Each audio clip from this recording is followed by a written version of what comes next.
পূজা করলে সেটা বুঝি মনে হয় শিরিক করা হয়। কিন্তু শিরিকের যে অনেক প্রকার ভেদ আছে, শিরিকের যে অনেক প্রকার ভেদ আছে, শিরিক করলে আমরা জানি আমরা ইসলাম থেকে বেরিয়ে যাব, ইসলাম থেকে আমরা খারিজ হয়ে যাব, এটা আমরা সকলেই জানি।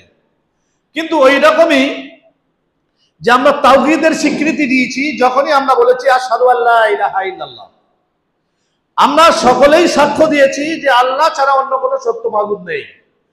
যখন আমরা শিরিক করব, বান্দা যখন শিরিক করবে তখন সঙ্গে সঙ্গে এই বাক্যটা কেটে যাবে। আশহাদু আল্লা ইলাহা ইল্লাল্লাহ এটা বলা বৃথা, এই বাক্যটা কেটে যাবে। তারপরের বাক্যটা ওয়াশহাদু আন্না মুহাম্মাদান আবদুহু ওয়া রাসূলুহু, আমরা সকলেই সাক্ষ্য দিয়েছি মুহাম্মদ সাল্লাল্লাহু আলাইহি সাল্লাম আল্লাহর বান্দা বা তার রাসূল, এটা আমরা সাক্ষ্য দিয়েছি। কিন্তু মুহাম্মদ সাল্লাল্লাহু আলাইহি সাল্লামের জায়গাতে আমরা ইলিয়াস রাহমাতুল্লাহ আলাইহিকে বসিয়ে দিলাম, মুহাম্মদ সাল্লাল্লাহু আলাইহি সাল্লামের জায়গায় আশরাফ আলী থানভী রাহিমাহুল্লাহকে বসিয়ে দিলাম, মুহাম্মদ সাল্লাল্লাহু আলাইহি সাল্লামের জায়গায় আমরা দাদা হুজুর রাহিমাহুল্লাহকে বসিয়ে দিলাম, মুহাম্মদ সাল্লাল্লাহু আলাইহি সাল্লামের জায়গায় রুহুল আমিন হুজুরকে বসিয়ে দিলাম, মুহাম্মদ সাল্লাল্লাহু আলাইহি সাল্লামের জায়গায় অন্য কোন বুজুর্গানে দিনকে বসিয়ে দিলাম। জেনে রাখবেন, যখন যে বাক্যটা প্রথমে আমরা বলেছি যে আশহাদু আল্লা ইলাহা ইল্লাল্লাহ, যখন আমরা শিরিক করব সঙ্গে সঙ্গে আমাদের এই বাক্যটা কেটে যাবে। আমি আল্লাহর সঙ্গে, আল্লাহ থেকে আমরা দূরে সরে গেলাম। যখন দ্বিতীয় বাক্যটি আমরা এই মুহাম্মদ সাল্লাল্লাহু আলাইহি সাল্লামের জায়গাতে আমরা আমাদের দ্বারা কোনো বিদআত কাজ হয়ে যাবে, মানে মুহাম্মদ সাল্লাল্লাহু আলাইহি সাল্লামের জায়গায় অন্য কাউকে আনবো, সঙ্গে সঙ্গে ওয়াশহাদু আন্না মুহাম্মাদান আবদুহু ওয়া রাসূলুহু কেটে গেছে, এই বাক্যটা কেটে যাবে। অতএব পৃথিবীর যত বড় ওলামা হোক, পৃথিবীর যত বড় মুহাদ্দিস হোক, পৃথিবীর যত বড় বুজুর্গানে দিন হোক, যখন বিদআত করেছে জেনে রাখবেন তার জ্ঞানের অনেক অভাব আছে, তাকে আবার ক্লাস 1 থেকে পড়াশোনা করতে হবে। হুজুর বলছে এটা ভালো জিনিস, আর মুহাম্মদ সাল্লাল্লাহু আলাইহি সাল্লাম বলছেন কুল্লু বিদআতিন যালালা, আল্লাহর নবী বলছেন প্রত্যেকটা বিদআত গুমরাহি, প্রত্যেকটা বিদআতই গুমরাহি, প্রত্যেকটা বিদআত গুমরাহ। রাসূল বলছেন আর হুজুর বলছেন ঈদে মিলাদুন নবী করতে হবে। হুজুরের এত বড় স্পর্ধা, হুজুরই বলছে শাবে বরাত পালন করতে হবে, হুজুরই বলছে আমরা এই 100 রাকাত নামাজ পড়তে হবে, হুজুর বলছে 4 দিনে পালন করতে হবে, হুজুর বলছে 7 দিনে পালন করতে হবে, হুজুর বলছে 40 পালন করতে হবে। আপনি বাপের ঘরের ইসলাম পেয়েছেন নাকি? কশ্চিন কালে বৈধতা হতে পারে না। সারা পৃথিবীর মানুষ করলে, সারা পৃথিবীর উলামায়ে দ্বীন করলে, সারা পৃথিবীর বুজুর্গরা দ্বীন করলেও এটা বৈধতা পেতে পারে না। বিদআত বিদআতি। আল্লাহ রাসূল বলছেন পবিত্র জামানে, আয়েশা বর্ণনাকারী, বুখারী মুসলিমের হাদিস, মান হাদাসা ফি আমরিনা হাযা মা লাইসা মিনহু ফাওয়ারাদ। আল্লাহ রাসূল বলছেন, আয়েশা বলেন রাসূল সাল্লাল্লাহু আলাইহি সাল্লাম বলছেন, শোনো আমার দ্বীনের মধ্যে যেটি নেই তোমরা যদি দ্বীন মনে করে এটা পালন করো, সেটা প্রত্যাখ্যানযোগ্য, সেটা বাতিল। পৃথিবীর যত বড় বুজুর্গানে দ্বীন হোক সেটা বাতিল হবে, বাতিলই। মান আমিলা আমালান লাইসা আলাইহি আমরুনা ফাওয়ারাদ। মুসলিমের আরেক হাদিসে আসছে, আল্লাহ রাসূল, আয়েশা বর্ণনাকারী, আল্লাহ রাসূল বলেন আমল মনে করে দ্বীনের মধ্যে যদি কেউ আমল মনে করে যেটা মুহাম্মদ সাল্লাল্লাহু আলাইহি সাল্লাম করেননি, মুহাম্মদ সাল্লাল্লাহু আলাইহি সাল্লাম দিয়ে যাননি, এরকম আমল পৃথিবীর মানুষ যদি করে সেটা প্রত্যাখ্যানযোগ্য, সেটা গ্রহণযোগ্য নয়, সেটা বাতিল। রাসূল বলছেন। আর বুজুর্গানে দ্বীন বলছে যে দুইটা ঈদে আমি সন্তুষ্ট নই। বিদআত তো 2 প্রকার, একটা বিদআতে সাইয়্যা আর বিদআতে হাসানা। বিদআত 2 প্রকার করে ফেললো হুজুর, বিদআত 2 প্রকার করে ফেললো। হুজুরকে বলেন হুজুর বিদআতে সাইয়্যা বুঝলাম, বিদআতে হাসানা বুঝলাম, বিদআতে সাইয়্যা কাকে বলে? মানে ভালো বিদআতটা বুঝলাম, খারাপ বিদআত কাকে বলে? হুজুর খারাপ বিদআত তো কিছুই খুঁজে পায় না, শুধু ভালো বিদআতই আছে। মানে হুজুর এটা নিজের স্বার্থে করে ফেলেছে, হুজুর নিজেও জানে না। হুজুরকে যখন বলবেন হুজুর আপনি যে 4 দিনে পালন করছেন, আপনি যে মিলাদ কায়েম করে কিয়াম করছেন, এটা রাসূল করেছিলেন, এটা রাসূল আমাদের দ্বীন দিয়ে গেছেন। হুজুর তখন বলবে এটা সমাজে চলছে তাই চালাই, সমাজে স্রোত চলছে, ওই স্রোতের উল্টো দিকে আমরা যেতে পারি না। হুজুরই বলছে, এই হুজুর আল উলামা ওয়ারিসাতুল আম্বিয়া, রাসূল বলছেন আমার ওয়ারিস আলেমরা, সেই হুজুরই বলছে স্রোতের উল্টো দিকে চলতে পারি না। হুজুর তোমার যে কি হাল হবে তুমি কল্পনাই করতে পারবে না। তোমার যে সর্বপ্রথম হাসরের ময়দানে ডাকা হবে, হুজুর তোমাকে আল্লাহ রাব্বুল আলামিন ডাকবেন, ডাকার পরে প্রথমেই আল্লাহ রাব্বুল আলামিন তোমার কৈফিয়ত তলব করবেন, যে তোমাকে যে আমি দিন শিক্ষা দিয়েছিলাম তুমি সেটা কি করেছো? তখন ওই ব্যক্তি বলবে, ওই আলেম বলবে আমি মানুষকে শিক্ষা দিয়েছি। তখন বলবে না তুমি মিথ্যা বলছো। ক্যাসেট বাজিয়ে দেওয়া হবে, ফেরেশতাদেরকে বলা হবে, ফেরেশতারা সাক্ষ্য প্রদান করবেন তুমি দুনিয়াতে তা পেয়ে গেছো, যা চেয়েছিলে, তুমি আজকে জাহান্নামে যাও। টানতে টানতে জাহান্নামে নিয়ে হবে। হুজুরের ঘুড়িটা বেরিয়ে পড়বে, যেমন চাকির চারিপাশে ঘোরে, গরু যেমন ধান মারাই করে না, যেমন কাদা মারাই করে, ওই রকম ঘুড়ির চারপাশে ঘুরবে। ওই হুজুরকে দেখে তখন শ্রোতারা বলবে এ তো আমাদের ওয়াইজ, আমাদের বক্তা, আমাদের নাম করা হুজুর ছিল, হুজুরের অবস্থা কেন? হুজুর তখন বলবে আমি তোমাদের বলেছিলাম আমল করি নিজে, আমি তোমাদেরকে এমনি বিভ্রান্ত করেছিলাম, এমনি বলেছিলাম। হুজুরের তখন কি হাল হবে বলুন ব্রাদার ইসলাম? তাহলে আল্লাহ রসুল বলছেন যে ওমা তাকুমুর, আল্লাহ রাব্বুল আলামিন বলছেন ওমা তাকুমুর রাসূল ফাখুযু, আমার রসুল তোমাদেরকে যেটি দেয় সেটা গ্রহণ করো, ওমা নাহাকুম আনহু ফান্তাহু, আর যেটি নিষেধ করে তা থেকে বিরত থাকো। আপনি এখন বলছেন যে এটা নেই, করা যাবে না, হুজুরের দলিল দেন। এর দলিল হয়? আমি এখানে এসেছি, এই বাড়িটার দলিল, এই বাড়িটা আমি যদি দাবি করি যে এই বাড়িটা আমার, তখন আমাদের শাইখ বলবেন, শাইখ হেদায়েতুল ইসলাম আমাকে বলবেন যে আপনি দলিল দেন, প্রমাণ আমাকে দিতে হবে, বাড়িটা আমি দাবি করেছি। অতএব বাড়িটা আমি যখন দাবি করেছি আমার দলিল লাগবে, আমার দলিল দেখাতে হবে। কিন্তু আপনি করছেন, আপনি দলিল দেন, আপনি করছেন এমনিতেই, বুজুর্গানের দিন করেছে, আপনি বুজুর্গানের দিনের কথা শুনে করছেন, রসুল কখনো করেননি। আপনি আজকে এত সুন্দরভাবে ঈদে মিলাদুন নবী পালন করছেন, নবীর জন্মদিন পালন করছেন, আপনি ডিজি বাজিয়ে রাস্তাতে রাসূলের খুশির দিন মানাচ্ছেন। আপনি কি সেই সময়টার কথা জানেন? সেই ইতিহাস কি জানেন? যখন আল্লাহ রসুলের ইন্তেকাল হয়ে গেল, আল্লাহ রসুলের ইন্তেকালের পরে সাহাবায়ে কেরামগণ চারিদিকে কান্নাকাটি শুরু হয়ে গেল। এদিকে হযরত ওমর ফারুক রাদিয়াল্লাহু তাআলা ক্ষান্ত হয়ে গেলেন, হযরত ওমর ফারুক রাদিয়াল্লাহু তাআলার চোখটা লাল হয়ে গেল। হযরত ওমর ফারুক রাদিয়াল্লাহু তাআলা নিজের তরবারটা বার করে বলছে, যে বলবো মুহাম্মদ সাল্লাল্লাহু আলাইহি ওয়াসাল্লাম মারা গেছে আমি তাকে হত্যা করে ফেলবো। হযরত ওমর ফারুক রাদিয়াল্লাহু তাআলা চারিদিকে ঘুরে বেড়ায়, আর এই কথা যখন প্রকাশ করলেন এবং মানুষদের কাছে বলে দিলেন, মানুষেরা তটস্থ হয়ে গেল, সাহাবায়ে কেরামগণ চুপ করে আছেন। হযরত আবু বকর যখন এই সংবাদ পেলেন, তিনি রাসূলের ঘরে পৌঁছালেন। আয়েশা রাদিয়াল্লাহু তাআলার ঘরে প্রবেশ করে আয়েশা রাদিয়াল্লাহু তাআলাকে জিজ্ঞাসা করছেন, আয়েশা রাসূলকে মারা গেছেন? আয়েশা রাদিয়াল্লাহু তাআলা বলছেন, জি আব্বা মারা গেছেন। আল্লাহ রাসূল কাপড়টা সরালেন, মুখ থেকে কাপড়টা সরানোর পরে আল্লাহ রাসূলের কপালে চুম্বন দিলেন। আল্লাহ রাসূলের কপালে চুম্বন দেওয়ার পর হযরত আবু বকর রাদিয়াল্লাহু তাআলা মিম্বারে উঠে বক্তব্য শুরু করলেন। নির্দ্বিধায় তিনি বক্তব্য শুরু করলেন। সাহাবায়ে কেরামগণ আস্তে আস্তে হাজির হতে লাগলেন, সামনে হাজির হয়ে গেলেন। সামনে হাজির হয়ে আছেন ওমর রাদিয়াল্লাহু তাআলা, দাঁড়িয়ে আছেন। তিনি ব্যর্থ কণ্ঠে ঘোষণা দেওয়ার পরে রাগান্বিত হয়ে দাঁড়িয়ে আছেন, বাঘের মতো হয়ে, কোনো মানুষ তার সামনে যেতে পারছে না। হযরত আবু বকর সিদ্দিক রাদিয়াল্লাহু তাআলা তিনি বক্তব্য শুরু করতে করতে বক্তব্যের মধ্যখানে বলতে লাগলেন, ওমা মুহাম্মাদুন ইল্লা রাসূল ক্বাদ খালাত মিন ক্বাবলিহি রাসূল। যখনই আয়াত বললেন, হযরত ওমর ফারুক রাদিয়াল্লাহু তাআলার হাত থেকে তরবারটা পড়ে গেল। হযরত ওমর ফারুক রাদিয়াল্লাহু তাআলা হযরত আবু বকরের দিকে আসতে লাগলেন। হযরত আবু বকরকে দেখে বলছেন, আবু বকর আমি আয়াত ভুলে গিয়েছিলাম, আমি ভাবছিলাম এই আয়াত মনে হয় এখনই নাযিল হয়েছে। হযরত আবু বকরকে জড়িয়ে ধরলেন। হযরত ওমর ফারুক রাদিয়াল্লাহু তাআলা বলছেন, আবু বকর আল্লাহ রাসূল মারা গেছেন? হযরত আবু বকর বলছেন, হ্যাঁ ওমর মারা গেছে। হযরত বিলালকে বলছেন, বিলাল আযান দাও। বিলাল আযান দিতে পারছে না। বিলাল যখনই আশহাদু আন্না মুহাম্মাদুর রাসূলুল্লাহ, আশহাদু আন্না মুহাম্মাদুর রাসূলুল্লাহ বলছে, তখনই মনে পড়ছে রাসূলের কথা, তিনি বেহুশ হয়ে পড়ে যাচ্ছেন। সাহাবায়ে কেরামদের মধ্যে এই দৃশ্য, সাহাবায়ে কেরামদের মধ্যে এরকম একটা সময় এসে গিয়েছে, মানুষ সাহাবায়ে কেরামগণ বেঁচে আছেন না মরে গেছেন বুঝতে পারছেন না। এত কষ্টের সময় সাহাবায়ে কেরামদের উপর দিয়ে পার হয়ে যাচ্ছে। এর মধ্যে আবার অনেক ফিতনা সামনে চলে আসলো, যে ফিতনার কারণে রাসূলের দাফন করা হচ্ছে না। এই ফিতনাগুলো, সমস্ত ফিতনাটাই সমাধান হয়ে গেল কোরআন সুন্নাহ নিরিখে সমস্ত ফিতনার নিরসন হয়ে গেল। আমি বলতে চাই, এত কষ্টের সময়টা আপনি আজকে ডিজি বাজিয়ে আপনি বলছেন ঈদে মিলাদুন নবী, নবীর জন্মদিন পালন করছি, আপনার কি হাল হবে বলুন তো? একমাত্র এই হুজুরি বলছে এই কাজটি করতে হবে, অথচ আল্লাহ রাসূল দিয়ে যাননি। আল্লাহ রাব্বুল আলামিন সূরা রাদের 17 নম্বর আয়াতে উদ্ধৃতি দিচ্ছেন, ওয়া আনজালা মিনাস সামা, যখন আসমান থেকে পানি বর্ষণ হয়, আল্লাহ সুবহানাহু ওয়া তাআলা পানি বর্ষণ করেন।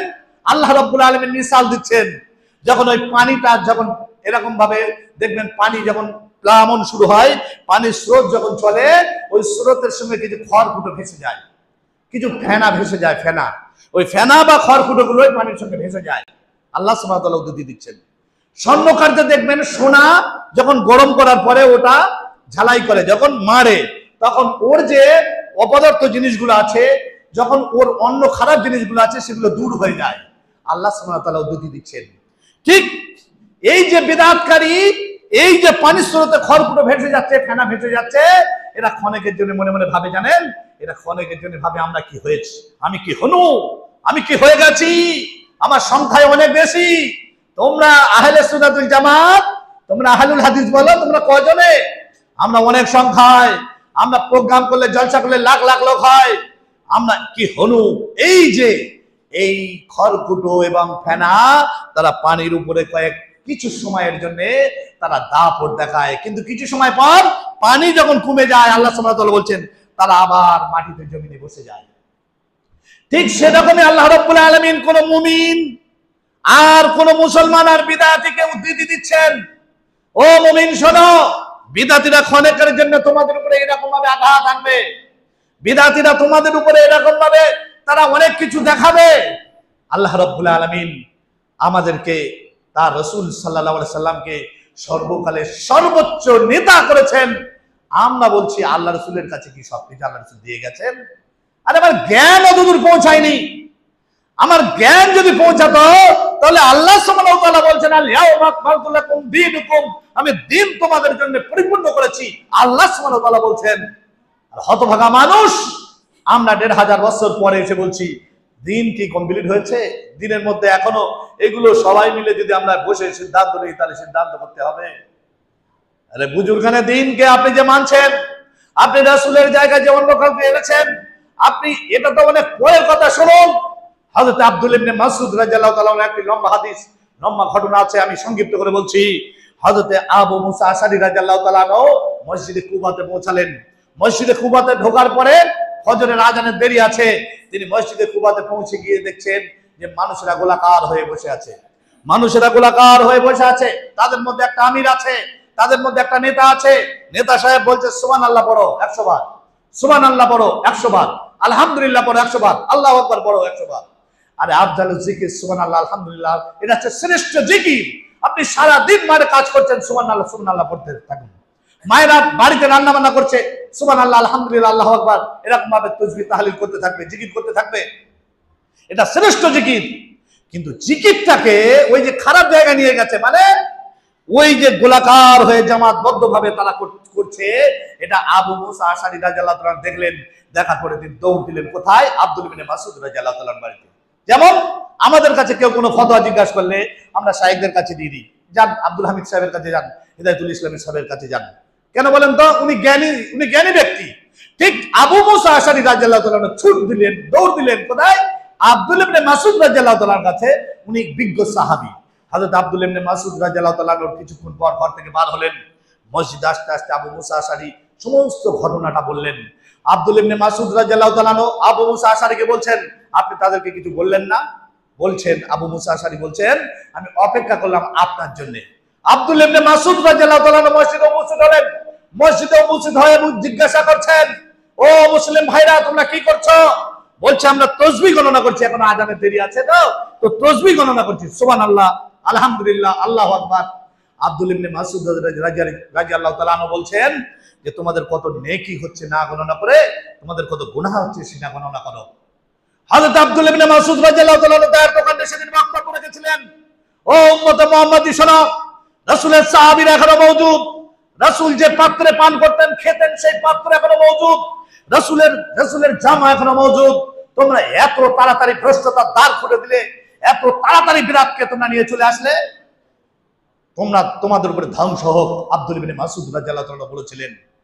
আমি বলতে চাই, জিনিসটা ভালো, কিন্তু ভালো আল্লাহ রাসূল মনে করেননি, সাহাবায়ে কেরাম মনে করেননি, আর আপনারা ভালো মনে করছেন। মানে কাজটা দেখে মনে হচ্ছে ভালো কাজ, বিদআত এমন একটি জিনিস, এটি হচ্ছে মাকাল ফল। মাকাল ফল দেখতে সুন্দর হয়, কিন্তু বিদআত একটা আপনার ছাড়াতে গেলে শায়েখদের ঘাম ধরে যায়। কিন্তু একটা সুন্নাহ প্রতিষ্ঠা করতে গেলে, একটা গ্লাসের মধ্যে পরিপূর্ণ এক গ্লাস পানি আছে, এই পানিটা আপনি যখন মনে করবেন ওর মধ্যে আমি ভালো জিনিস দেবো, মধু দেবো, তো মধু যখন ওর মধ্যে দেবেন, ওই গ্লাসের পানি পরিপূর্ণ হবার পরে ওই মধুটা ভিতর দিকে চলে যাবে, উপর থেকে গ্লাসের উপর থেকে পানি পড়ে যাবে। মানে যেখানে আল্লাহ সুবহানাহু ওয়া তাআলা দ্বীন কমপ্লিট করেছেন, এই দ্বীনের মধ্যে আপনি যখন কোনো বিদআত ঢোকাবেন, বিদআত ঢোকানোর সঙ্গে সঙ্গে সেখান থেকে সুন্নাত উঠে যাবে, বিদআত প্রবেশ করবে। আর সেখানে বিদআত প্রবেশ করবে, বিদআত প্রবেশ করবে মানে রাসূল সাল্লাল্লাহু আলাইহি সাল্লামের নির্দেশ। সময় অনেক সংক্ষিপ্ত, সময় সংক্ষেপের কারণে আমি বক্তব্য সংক্ষেপে আনছি। আল্লাহ রাসূল উহুদের ময়দানে 50 জন সাহাবীকে, তীরন্দাজকে আল্লাহ রাসূল নির্দেশ দিয়েছিলেন আব্দুল্লাহ ইবনে জুবায়ের রাদিয়াল্লাহু তাআলা আনহুকে আমির করে। হযরত আব্দুল্লাহ ইবনে জুবায়ের রাদিয়াল্লাহু তাআলা আনহুকে নেতৃত্ব দিয়ে, হযরত আব্দুল্লাহ ইবনে জুবায়ের রাদিয়াল্লাহু তাআলা আনহুকে নেতা করে, হযরত আব্দুল্লাহ ইবনে জুবায়ের রাদিয়াল্লাহু তাআলা আনহুকে আমির করে আল্লাহ রাসূল কঠোর নির্দেশ দিয়েছিলেন, এই আব্দুল্লাহ ইবনে জুবায়ের, তুমি এই উহুদের পিছন দিকে যে রাস্তাটা আছে, এই রাস্তাতে তোমরা দাঁড়িয়ে থাকবে, খবরদার যেন তোমরা রাস্তা ছাড়বে না। বুখারীর বর্ণনা আসছে আল্লাহ রাসূল এত কঠোর নির্দেশ দিয়েছিলেন, এই আব্দুল্লাহ ইবনে জুবায়ের, তোমরা যদি দেখো মুসলিম সৈন্যরা পরাজয় বরণ করেছে, তোমরা যদি দেখো মুসলমানরা পরাজয় বরণ করেছে এবং হেরে গিয়েছে, মুসলমানদের লাশগুলো ময়দানে উহুদে পড়ে আছে, আর বড় বড় পাখি এসে ওই লাশগুলোকে টানতে শুরু করেছে, টানছে, কুবলে কুবলে খাচ্ছে, তোমরা যেন এই রাস্তাটা ছাড়বে না। কত কঠোর নির্দেশ! আল্লাহ রাসূলের এই কঠোর নির্দেশ ছিল। উহুদের ময়দানে যুদ্ধ শুরু হয়ে গেল, 50 জন সৈন্য ওখানে দাঁড়িয়ে থাকলেন। যুদ্ধ শুরুতেই প্রথমেই বেঈমান মুশরিকরা পিছন দিকে ভেগে গেল। যখনই মুশরিকরা পালিয়ে গেল, ওই মুশরিকদের ফেলে রাখা মালগুলোকে মুসলমানেরা একত্রিত করছে, যেটা গানিমাতের মাল বলা হয়। এই মালগুলোকে যখন একত্রিত করছে না, তখন এই 50 জন সাহাবী কানাকানি করতে লাগলো যে চলো আমরা ওদের সঙ্গে সাথ দিই। কেন? মুশরিকরা তো পালিয়ে গিয়েছে, মুসলমানরা তো জয় হয়ে গিয়েছে। ব্রাদার ইসলাম, যখন ওখান থেকে সাহাবীরা চলে আসতে লাগলেন, সাহাবীরা ওখান থেকে যখন পিছনের রাস্তাটা খালি করে দিয়েছেন, হযরত আব্দুল্লাহ ইবনে জুবায়ের কয়েকজন সাহাবীকে নিয়ে দাঁড়িয়ে আছেন। তিনি নিষেধ করলেন যে খবরদার, তোমরা যেন রাসূলের নির্দেশকে অগ্রাহ্য করো না, অমান্য করো না, তোমরা এখান থেকে এই রাস্তাটা ছাড়তে পারো না। কিন্তু আমিরের কথা না শুনেও সেখান থেকে চলে আসলেন, এসে মুসলমানদের সঙ্গে সাথ দিয়ে ওই গানিমাতের মালগুলোকে একত্রিত করতে লাগলেন। ফল কি হলো? খালিদ বিন ওলীদ অনেক দূরে চলে গিয়েছিল, সে সেখান থেকে ব্যাক করে দেখলেন পিছন দিকে রাস্তাটা ফাঁকা আছে। সে সেখান থেকে শয়ে শয়ে মুশরিকদেরকে নিয়ে, অনেক অশ্বরোহী নিয়ে, সে সশস্ত্র বাহিনী নিয়ে সেখানে দাঁড়িয়ে থাকা মুসলমানদের বুকের ছাতির উপর দিয়ে ঘোড়া ছুটিয়ে দিয়ে অতর্কিত হামলা চালিয়ে দিল মুসলমানদের উপরে। পিছন দিক দিয়ে মুসলমানদের উপরে হামলা হয়ে গেল, মুসলমানেরা দিক বিদিক হয়ে গেল, 70 জন সাহাবী শহীদ হয়ে গেলেন। চারিদিকে মুসলমানেরা ছোটাছুটি আরম্ভ করে দিল। মুসলমানেরা মদিনার দিকে কিছু ছুটতে আরম্ভ করলো, কিছু মুসলমান অস্ত্র ফেলে দিল। ইতিমধ্যে এই মুশরিকরা আওয়াজ দিয়ে উঠলো, মুহাম্মদ সাল্লাল্লাহু আলাইহি ওয়াসাল্লাম নিহত হয়েছেন, মুহাম্মদকে আমরা হত্যা করতে পেরেছি। এই আওয়াজ যখন তারা মুশরিকরা দিয়ে দিল, মানে মুসাইব বিন উমার রাদিয়াল্লাহু তাআলা আনহু দেখতে আল্লাহ রাসূলের মতো ছিল খানিকটা, তো মুসাইব বিন উমার রাদিয়াল্লাহু তাআলা আনহুকে শহীদ করার পরে তারা চিৎকার দিয়ে আওয়াজ দিয়েছিল যে মুহাম্মদ সাল্লাল্লাহু আলাইহি ওয়াসাল্লামকে নিহত করেছে। মুসলমানেরা সংবাদ শোনার পরে তারা অস্ত্র ফেলে দিয়ে তারা এদিকে ওদিকে ছুটতে লাগলো, এক অপরের উপরে আক্রমণ শুরু করে দিয়েছিল। উহুদের কি একটা অবস্থা! উহুদের ময়দানে ইতিপূর্বে আল্লাহ রাসূল যেখানে ছিলেন, সঙ্গে কয়েকজন সাহাবী, 9-10 জন সাহাবী, এই সাহাবায়ে কেরামদেরকে লক্ষ্য করে প্রাণপণ মুশরিকরা তারা আঘাত হানতে লাগলো। একটা একটা করে সাহাবী রাসূলের সামনে লাশ পড়ে আছে, আল্লাহ রাসূলের সামনে লাশগুলো পড়ে থাকছে।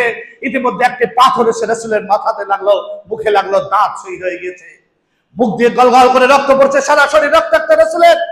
আল্লাহ রাসূলের মাথার উপরে, হেলমেটের উপরে তরোয়াল চালানো হয়েছে। ওই তরোয়াল মারার ফলে আল্লাহ রাসূলের ওই হেলমেটের তার ফুটে মাথা দিয়ে রক্ত ঝরে সারা শরীর রক্তাক্ত হয়ে গিয়েছে। আল্লাহ রাসূল হুঁশ বেহুশ হয়ে যাচ্ছেন, সারা শরীর রক্তে ভিজে গিয়েছে।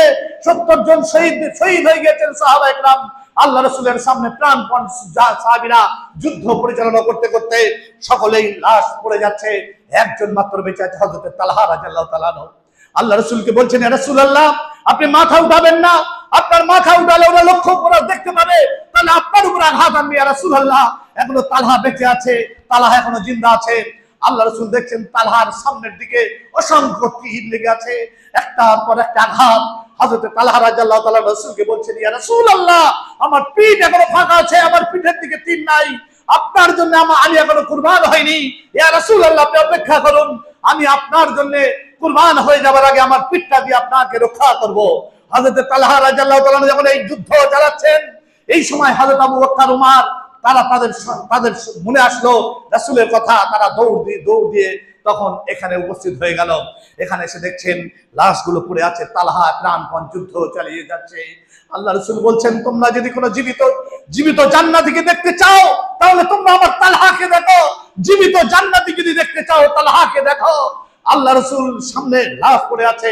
আমি ঘটনা বলছি না, আমি বলতে চাই রাসূল আহত হলেন, সারা শরীর রক্তাক্ত হলেন, অসংখ্য সাহাবী নিহত শহীদ হলেন। কিসের কারণে? আমি আপনাদেরকে বলতে চাই, গোটা পৃথিবীর মুসলিম উম্মাহকে জানাতে চাই, আল্লাহ রাব্বুল আলামিন যে রাসূলকে আমাদের পাঠিয়েছেন আমাদের কাছে, সেই রাসূল এত বড় গুরুত্ব দিয়ে আমরা কখনো ভাবিনি যে রাসূল সাল্লাল্লাহু আলাইহি সাল্লাম যেমন তাওহীদের ব্যাপারে আল্লাহর জায়গায় যদি শিরক করি তাহলে আল্লাহকে অমান্য করা হয়, সেই রকম আমরা যদি মুহাম্মদ সাল্লাল্লাহু আলাইহি সাল্লামের জায়গায় অন্য কাউকে নিয়ে আসি, মানে বিদআত করি, তাহলে রাসূল সাল্লাল্লাহু আলাইহি সাল্লামকে নবী বলে অস্বীকার করা হয়। এটা তাওহীদের মতো বিষয় রয়েছে, আমরা কেন বুঝতে পারি না? আমরা মুহাম্মদ সাল্লাল্লাহু আলাইহি সাল্লামকে কেন গুরুত্ব দেই না?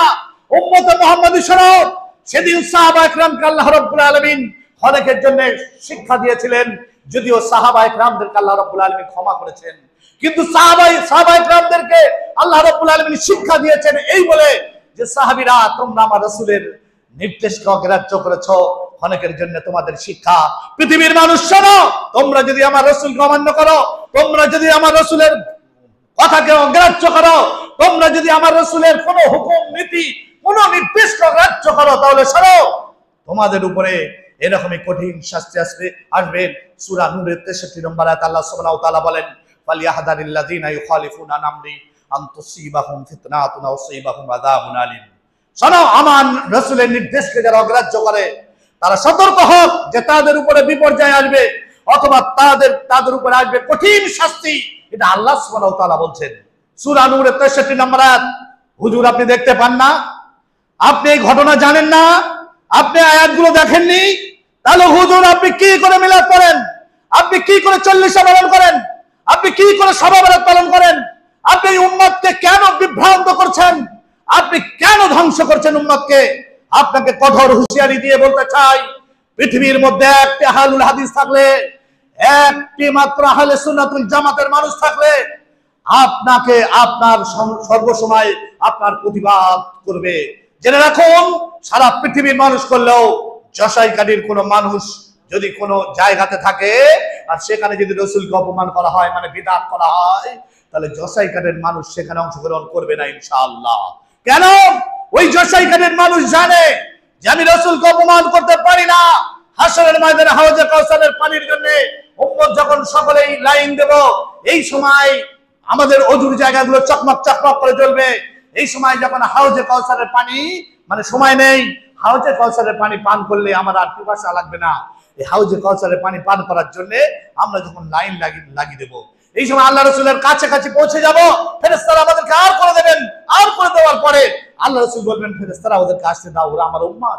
ওই দেখো অজুর জায়গাগুলো জ্বলছে, অজুর জায়গাগুলো চকমক করছে। আপনি কত ভাগ্যবান, কোটি কোটি উম্মতের মধ্যে আপনি বিদআত করেছেন, তাও আপনার অজুর জায়গাগুলো জ্বলছে, চকমক করে জ্বলছে। আল্লাহ রাসূল বলবেন আসতে দাও।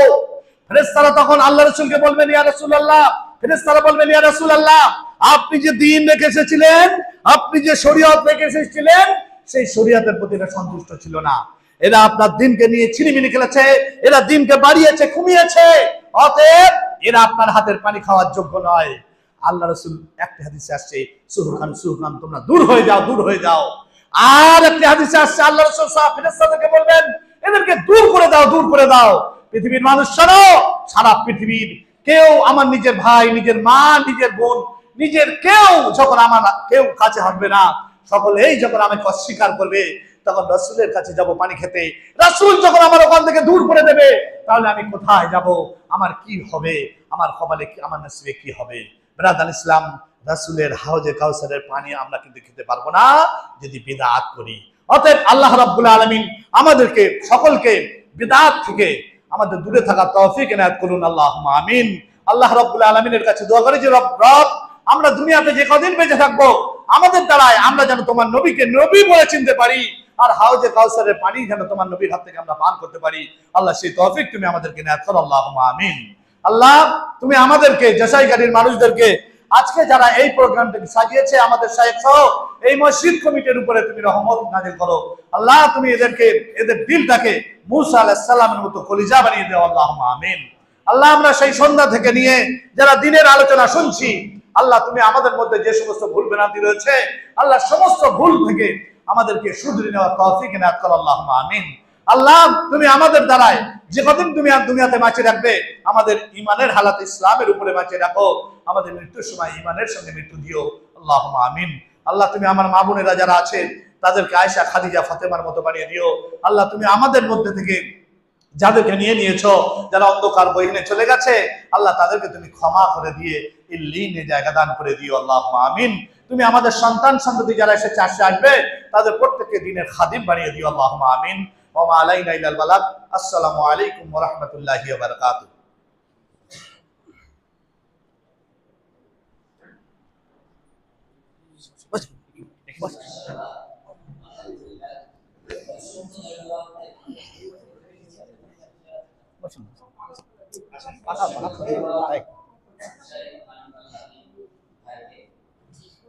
আসলে বক্তা উদীয়মান তরুণ তেজস্বী বক্তাদের সাধারণত বয়স বাড়ে বেশ কম। মাশাআল্লাহ আমি তার হাতে পেয়েছি আল্লাহ সুবহানাহু ওয়া তাআলা আরো তেজস্বিতা দান করুন, আমিন।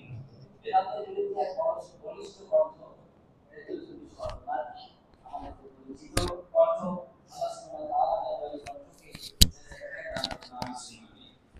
আজকে আমাদের এই মসজিদ কেন্দ্রিক প্রোগ্রাম মূলত বক্তব্য শিক্ষাকে উৎসাহিত করা এবং সমাজের প্রত্যেক স্তরের মানুষকে শিক্ষায় উৎসাহিত করা। শিক্ষার কোনো বয়স নেই, শিক্ষার কোনো পরিসীমা নেই, তবে সব শিক্ষাই মানুষকে কল্যাণ দিতে পারে না। স্রষ্টা প্রদত্ত যে শিক্ষা, সেই শিক্ষাই মানুষকে কল্যাণ এবং প্রশান্তি দিতে সক্ষম। আজকে পৃথিবীতে শিক্ষার অনেক উন্নতি হচ্ছে, তবে মানুষের মধ্যে ভেদাভেদ বৃদ্ধি পাচ্ছে, মানুষের মধ্যে হানাহানি রাহাজানি বৃদ্ধি পাচ্ছে। এর মৌলিক একটি কারণ চিহ্নিত হয়েছে, তা হলো মানুষের মধ্যে মৌলিক শিক্ষার অভাব, অর্থাৎ স্রষ্টা প্রদত্ত যে শিক্ষা, সেই শিক্ষার অভাব। সেই শিক্ষাকে আবার মানুষের সামনে উপস্থাপনের লক্ষ্যে এবং সর্বস্তরের মানুষের কাছে এই শিক্ষাকে পরিচিতি ঘটাতে আমাদের গোড়াদাস সালাফিয়া মাদ্রাসার উদ্যোগে তথা সমাজবাসীর উদ্যোগে সকলের প্রচেষ্টায় আমাদের এই অভিযান চলছে। সর্বশিক্ষার উন্নয়নের জন্য, সব শিক্ষার কারিকুলামের অগ্রগতির জন্য এই ধারাবাহিক আলোচনা প্রোগ্রাম যেন বজায় থাকে। আল্লাহ সুবহানাহু ওয়া তাআলা আমাদেরকে কবুল ও মঞ্জুর করুন, আমিন। এই পর্যায়ে আমাদের মাঝে ঈশার সালাতের আযানের টাইম হয়েছে, যেটা আমাদের সেটিং ছিল যে আমরা সব শেষে আযান দেব এবং ঈশার সালাত সাথে আদায় করব। যেহেতু বক্তাদের বক্তব্য আযানের সময় শেষ হয়েছে, তাই এখন ঈশার আযান হবে। আযান দেবেন হযরত শাইখ সাফার হোসেন। আযানের পর আমাদের নিয়মিত আলোচনা চলবে, যথাকালে ইনশাআল্লাহ আমাদের ঈশার জামাত হবে। এই ফাঁকে যাদের উজু নেই তারা একজন করে নিশ্চিতভাবে উজু করে এসে বসে যাবেন, যেন নামাজের কাতা সোজা করতে বলার পরে কেউ যেন উজুখানায় যেতে না হয়, সেদিকে একটু সতর্ক হওয়া। এবার আযান, এরপরে আবার আলোচনায় আমরা ফিরে আসব। কেউ উঠবেন না।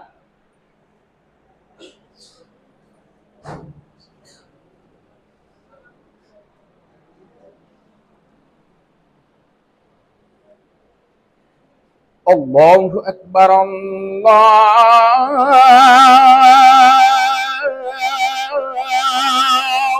أكبر الله أكبر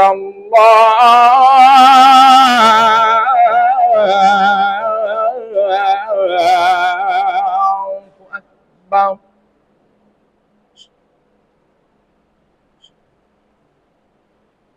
أشهد أن لا إله إلا إلا الله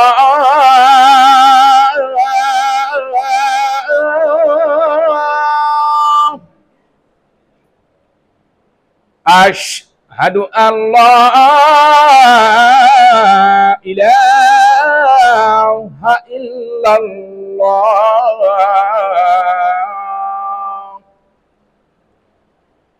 أشهد أن محمد رسول الله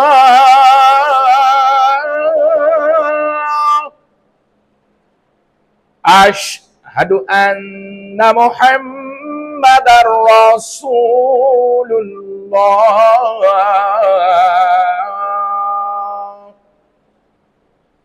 حي على الصلاة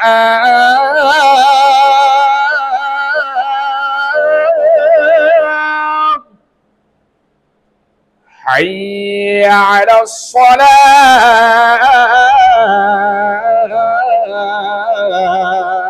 الصلاة حي على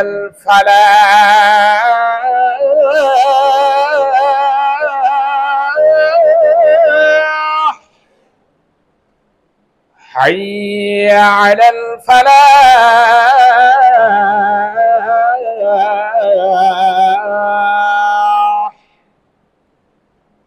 الله أكبر الله أكبر لا إله إلا الله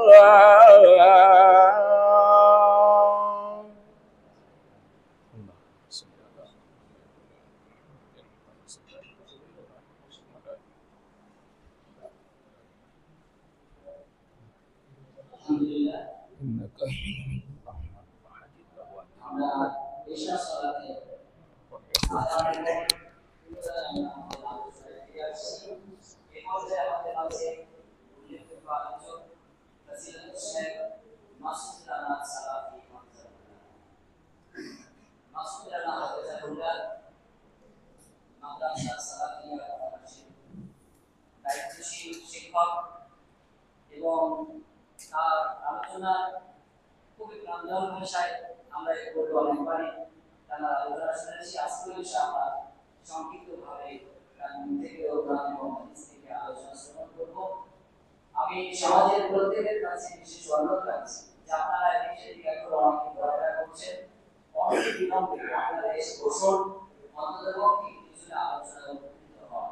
আমরা চাই লং করবো না, যে চাই 8:30 ইনশাআল্লাহ আমরা জামাত শুরু করব। জামাত শেষে ইনশাআল্লাহ যা আহারের ব্যবস্থা আছে সেটা গ্রহণ করে একসাথে আমরা আমাদের গন্তব্যে রওনা হব। এবার ফজিলাতুল শেখ মাসুদ রানা সালাফি মুহাদ্দিস মাদ্রাসা সালাফিয়া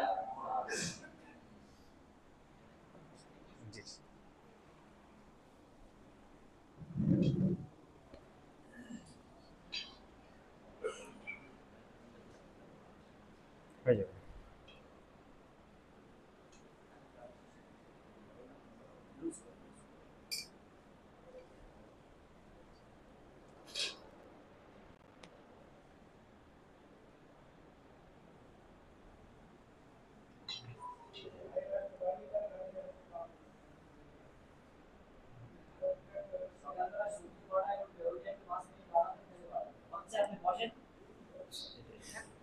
পরিকল্পনা অনুযায়ী কাজ করেন, বরকত হবে। السلام عليكم ورحمة الله وبركاته. إن الحمد لله نحمده ونستعينه ونستغفره ونعوذ بالله من شرور أنفسنا ومن سيئات أعمالنا من يهده الله فلا مضل له ومن يضلل فلا هادي له وأشهد أن لا إله إلا الله وحده لا شريك له وأشهد أن محمدا عبده ورسوله أما بعد قال الله تعالى في كلامه المجيد وفرقانه الحميد الله لا إله إلا هو الحي القيوم لا تأخذه سنة ولا نوم إلى آخر الآيات উপস্থিত শ্রদ্ধেয় সম্মানীয় মুসলিম সমাজ ও আমার সামনে বসে থাকা ইসলাম দরদি ভাই সকল, ইসলাম পিপাসু ভাই সকল, সর্বাগ্যে আমরা সেই মহান করুণাময় রব্বুল আলামিনের প্রশংসা করি, কৃতজ্ঞতা জ্ঞাপন করি, শুকরিয়া আদায় করি যে মহান আল্লাহ রব্বুল আলামিন আমাদেরকে পছন্দ করে এই জায়গায় একত্রিত হবার এবং কিছু কোরআন এবং হাদিসের আলোচনা শ্রবণ করার আমাদেরকে তৌফিক প্রদান করছেন। আমরা সেই মহান আল্লাহ রাব্বুল আলামিনের প্রশংসার জন্য সকলেই বলি আলহামদুলিল্লাহ। তারপরে পরে আমাদের শেষ নবী মুহাম্মদ সাল্লাল্লাহু আলাইহি ওয়াসাল্লাম মামিনাল্লাল মুরুদুলাল, যে নবীর মাধ্যমে আমরা হক এবং বাতিল বুঝতে পেরেছি, সত্য এবং মিথ্যা আমাদের সামনে খুলে গেছে, সে মহানবীর উপরে লাখো কোটি দরুদ ও শান্তির ধারা বর্ষিত হোক। আমরা সকলেই বলি আল্লাহুম্মা সাল্লি আলাইহি আল্লাহুম্মা বারিক আলাইহি। আজকে যে বিষয়টি নিয়ে আমি আপনাদের সামনে কিছুক্ষণ আলোচনা করব, সেই বিষয়টি হলো, আমরা প্রত্যেকেই জানি এবং আপনাদেরকে যদি আমি জিজ্ঞাসা করি কোরআনে কারীমের মধ্যে সবথেকে বড় আয়াত কি? কি আয়াত? কোরআনে কারীমের সবথেকে বড় আয়াত কি? এ সম্পর্কে যদি আপনাদেরকে প্রশ্ন করা হয় তাহলে আপনাদের উত্তরটা কি হবে? কি হবে আপনাদের উত্তরটা?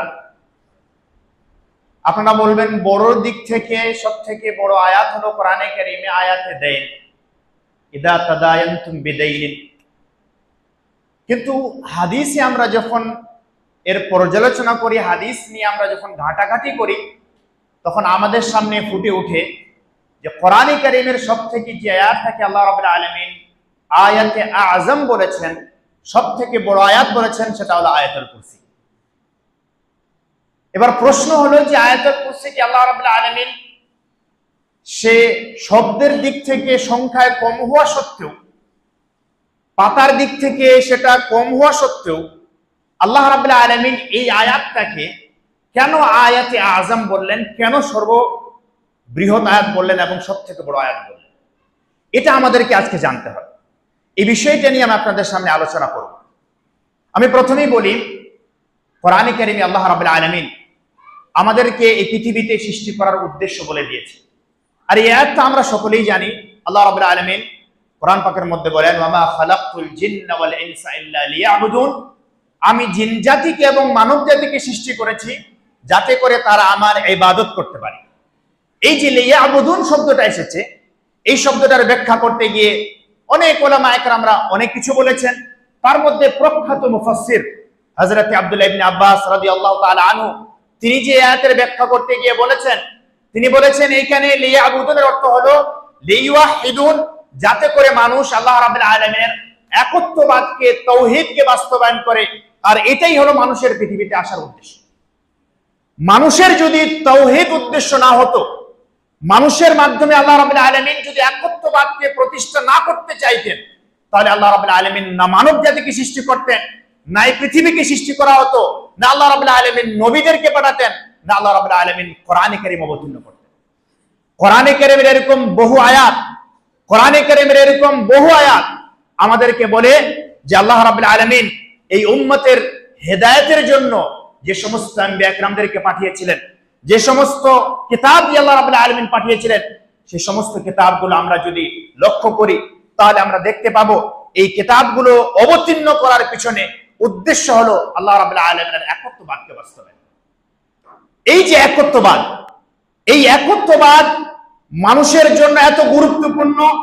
আপনি যদি আপনার আমলের মধ্যে, আপনার কাজের মধ্যে, আপনার ইবাদতের মধ্যে যদি আপনি একত্ববাদকে প্রতিষ্ঠা না করতে পারেন, আপনার কোনো আমল কাজে আসবে না, আপনার কোনো ইবাদত কাজে আসবে না, আপনার কোনো নামাজ কাজে আসবে না, আপনার কোনো যাকাত কাজে আসবে না, আপনার কোনো হজ কাজে আসবে না। আপনার শুধু এখানে নামাজ পড়াই হবে, রোজা করাই হবে, যাকাত দেওয়াই হবে, কিন্তু আপনার কোনো আমল কাজে আসবে না। দলিল কোথায়? কোথায় আমরা এটা পেলাম? আমরা যখন কোরআনে কারিমে পড়ি, আল্লাহ রাব্বুল আলামিন অনেক জায়গায় বলেছেন মুখলিসিন লাহুদ্দিন, তোমরা নিজের আমলকে আল্লাহ রাব্বুল আলামিনের জন্য খালিস করো, আল্লাহ রাব্বুল আলামিনের জন্য একনিষ্ঠভাবে তোমরা ইবাদত করো, উপাসনা করো। এই জন্য ওলামায়ে কেরামরা মানুষের আমল কবুল হওয়ার জন্য কয়টা শর্ত বলেছেন জানেন? মানুষের আমল কবুল হওয়ার জন্য ওলামায়ে কেরামরা কয়টা শর্ত বলেছেন জানেন? আমরা যদি ওলামায়ে কেরামের কওলগুলো দেখি তাহলে বাবু ওলামায়ে কেরামরা বলেছেন মানুষের আমল কবুল হওয়ার জন্য দুটো শর্ত। কয়টা শর্ত বললাম? কবুল হওয়ার জন্য দুটো শর্ত। সেই দুটো শর্ত যদি আপনার আমলের ভিতরে থাকে তাহলে আপনার আমল আল্লাহর কাছে গ্রহণযোগ্য হবে, না হলে গ্রহণযোগ্য হবে না। প্রথম যে আমলের কথা বা প্রথম যে শর্তের কথা ওলামায়ে কেরামরা বলেছেন সেটা হলো আল ইখলাস। আপনাকে আপনার কাজের মধ্যে, আপনাকে আপনার ইবাদতের মধ্যে ইখলাস নিয়ে আসতে হবে। যদি আপনার কাজের মধ্যে, ইবাদতের মধ্যে আপনি যদি ইখলাস নিয়ে আসতে পারেন তাহলে সেই আমলটা আল্লাহর কাছে গ্রহণযোগ্য হবে, নচেত কোনো আমল আল্লাহর কাছে গ্রহণযোগ্য হবে না। আর দ্বিতীয় যে শর্তটা ওলামায়ে কেরামরা বলেছেন সেই শর্তটা কি? দ্বিতীয় যে শর্তটা ওলামায়ে কেরামরা বলেছেন সেই শর্তটা হলো মুওয়াফাকাতুল লিল কিতাবি ওয়াস সুন্নাহ। আপনি যে কাজটাই করবেন সেই কাজটাতে আপনাকে লক্ষ্য রাখতে হবে সেই কাজে বিদআত নেই তো, সেই কাজে আল্লাহ রাব্বুল আলামিন ছাড়া, নবী করিম সাল্লাল্লাহু আলাইহি ওয়াসাল্লামের কওল ছাড়া, নবী করিম সাল্লাল্লাহু আলাইহি ওয়াসাল্লামের কথা ছাড়া অন্য কিছু কথা সেখানে মিশ্রণ করা নেই তো। আপনার সেই কাজ যদি কোরআন এবং হাদিস থেকে প্রমাণিত না হয়, আপনার সেই ইবাদত যদি আল্লাহ এবং আল্লাহর রাসূলের কথা অনুযায়ী না হয়, তাহলে আপনার আমল আল্লাহ রাব্বুল কাছে গ্রহণযোগ্য হবে না। তার মানে আমি আপনাদের এই কয়েকটা কথার মাধ্যমে যেটা বোঝাতে চাইলাম যে আপনাকে ইবাদত আল্লাহর কাছে গ্রহণযোগ্য করার জন্য তাওহীদ জরুরি, ইবাদত আল্লাহর কাছে গ্রহণযোগ্য হওয়ার জন্য ইখলাস জরুরি। আপনার কাজে যদি আল্লাহ রাব্বুল আলামিনকে আপনি যদি সন্তুষ্ট করতে চান তাহলে আপনার কাজের মাধ্যমে আল্লাহ রাব্বুল আলামিনের ইখলাস প্রমাণ করতে হবে। যদি আপনি ইখলাস না প্রমাণ করতে পারেন, একত্ববাদকে না প্রমাণ করতে পারেন, তাহলে আপনি আপনার আমলকে আল্লাহর কাছে গ্রহণযোগ্য করতে পারবেন না। এবার আমি বলি, এই যে আয়াতুল কুরসি, এই আয়াতুল কুরসি কি আল্লাহ রাব্বুল আলামিন, আমরা আয়াতুল কুরসি জানি সকলে, কারা কারা জানেন আয়াতুল কুরসি? কারা কারা জানেন? অধিকাংশ লোক আমরা আয়াতুল কুরসি জানি না। এটাই আফসোসের কথা। আমাদের সমাজের জন্য সবথেকে আফসোসের কথা হলো যে কোরআন আল্লাহ রাব্বুল আলামিন আমাদের হেদায়েতের স্বরূপ দিয়েছেন। কোরআন আল্লাহ রাব্বুল আলামিন আমাদেরকে দিয়েছেন সেখান থেকে হেদায়েত গ্রহণ করার জন্য, সেখান থেকে উপদেশ নেওয়ার জন্য, কিন্তু আমরা কোরআনে কারীমের সঠিক মূল্যায়ন, কোরআনে কারীমকে না তো আমরা পড়তে জানি, না আমরা কোরআনে কারীম কোনোদিন আমরা পড়ারও চেষ্টা করেছি, আমাদের এতে নেই। এই যে আপনারা শুনলাম আজকে বক্তব্যের উদ্দেশ্যে এটা চালু করেছেন, বক্তব্য আপনাদের এখানে চলছে, এবং আজকে আপনাদের এই যে জলসা বা এই যে প্রোগ্রাম, সেই বক্তব্যকে উদ্দেশ্য করে আপনারা রেখেছেন, অত্যন্ত আনন্দিত আমি এই কথা শুনে। তার কারণ যে আজকে আমাদের সমাজে যদি কোনো জিনিসের সব থেকে বড় অভাব, কোনো জিনিসের সব থেকে বড় জিনিসটা, যে জিনিসটা আমাদের প্রয়োজন রয়েছে, সেটা হলো বক্তব্য শিক্ষা, যেটা আজকে আমাদের সমাজে নেই। আজকে আমরা উত্তর 24 পরগনায় ঘররা সালাফিয়ার মাধ্যমে এবং তার সহযোগিতায় উদ্যোগ নিয়ে প্রত্যেকটা মসজিদে মসজিদে গিয়ে আমরা এটা চেষ্টা করছি যে মানুষকে উদ্বুদ্ধ করার। যে প্রথা আমাদের চলে গেছে, যে কাজ আমরা ছেড়ে দিয়েছি, যার মাধ্যমে আমরা আজকে পিছিয়ে চলে গেছি, সেটা আমাদেরকে আবার পুনরায় চালু করতে হবে। আমরা যদি চাই আমাদের ছেলেপেলেদেরকে মসজিদমুখী করতে, আমরা যদি চাই আমাদের ছেলেপেলেদেরকে আবার পুনরায় সেই ইসলামী রীতিনীতি, ইসলামিক কৃষ্টি কালচার বোঝাতে, তাহলে আমাদের জন্য আজও সেই প্রথাটা অত্যন্ত গুরুত্বপূর্ণ।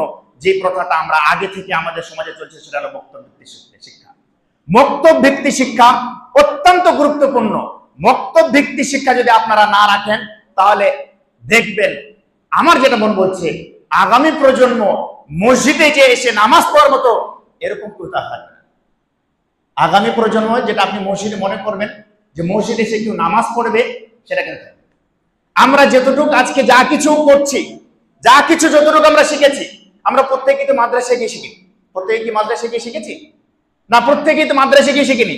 ওই যে গ্রামের মৌলানা সাহেব আমাদেরকে যা কিছু শিখিয়েছেন, আলিফ বে তে সে যেটাই আমরা পড়েছি, ফিকহ যেটাই আমরা পড়েছি মসজিদে, যেটা আমরা তিনাদের কাছে আদব শিখেছি, সেটাই নিয়ে আজকে আমাদের এখানে। কিন্তু আফসোসের কথা, আজকে আমাদের ছেলে পেলে আমরা যখন তাদের বয়স দেখি 3 বছর, যখন তারা একটু পড়াশোনা শিখে, আমরা সর্বপ্রথমে তাদেরকে আজকে স্কুলে পাঠিয়ে দিচ্ছি, সর্বপ্রথমে তাদেরকে আমরা মিশনের দিকে ঢেলে দিচ্ছি। এটা তো আমাদের জন্য আফসোসের কথা। তাদের আপনি মিশনে দেন, তাদের আপনি অন্যান্য জায়গায় দেন, আপনি দিতে পারেন, এটাতে কোনো রকমের কোনো বাধা নেই, কিন্তু আপনার জন্য যেটা জরুরি সেটা হলো এই মক্তব শিক্ষা। আমি অত্যন্ত খুশি যে আপনারা আজকে এই যে মক্তব শিক্ষার জন্য একটা নতুন শিক্ষক নিয়োগ করেছেন এবং তার উপলক্ষে আপনারা যে আজকে এই প্রোগ্রামটা চালু করেছেন, অত্যন্ত আমি খুশি।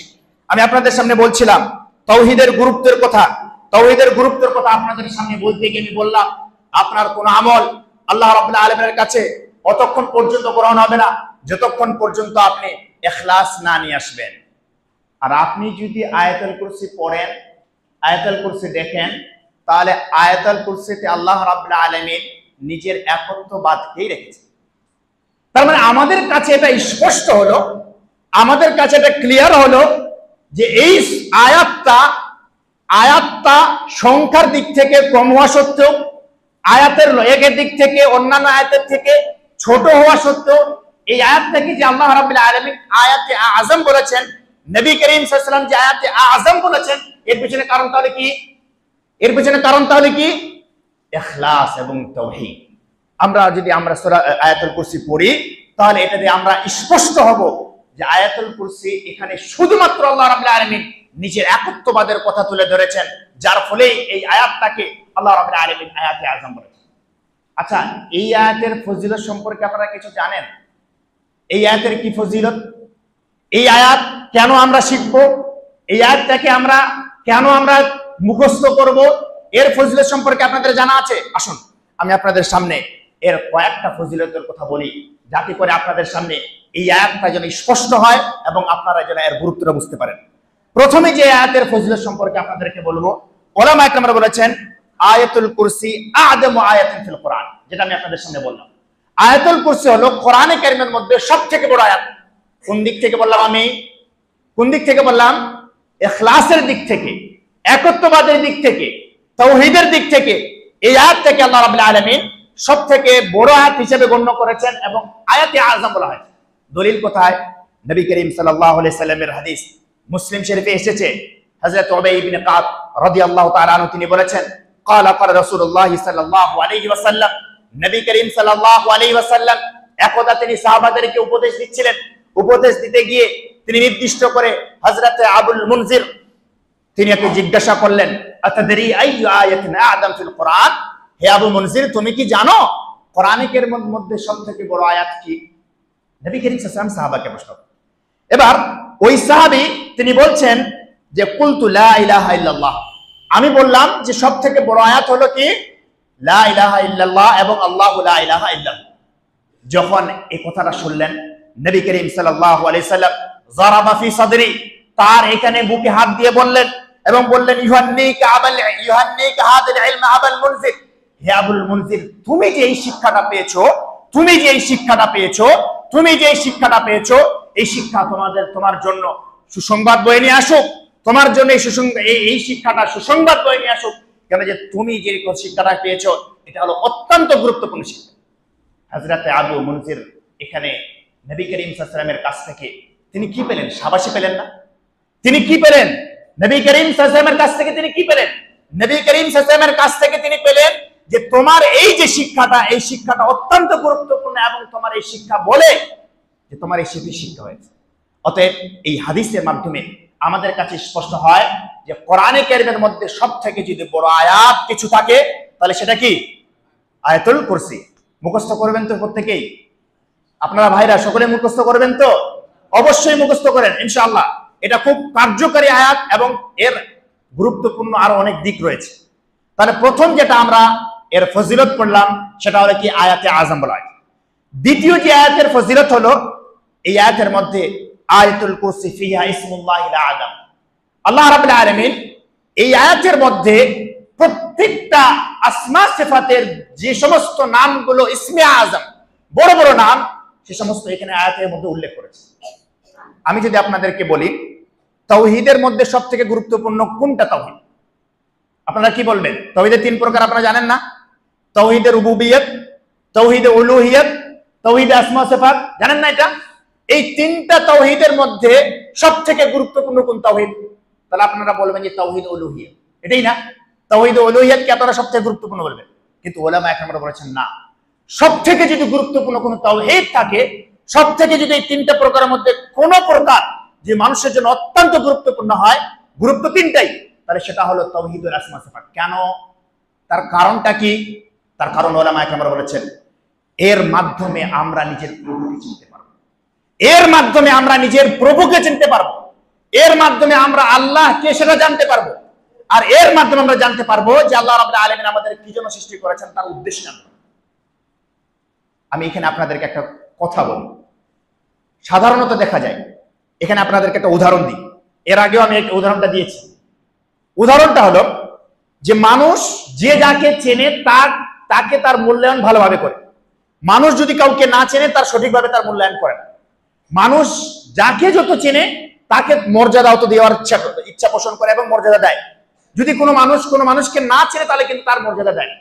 ধরুন যে কোনো একজন আলেম মানুষ আপনারা চেনেন না, দাঁড়িয়ে আছে, এখানে চলে আসলো, আপনারা জানেন না যে আলেম মানুষ, তাহলে কি আপনারা কি তাকে এখানে নামাজের জন্য দাঁড় করাবেন?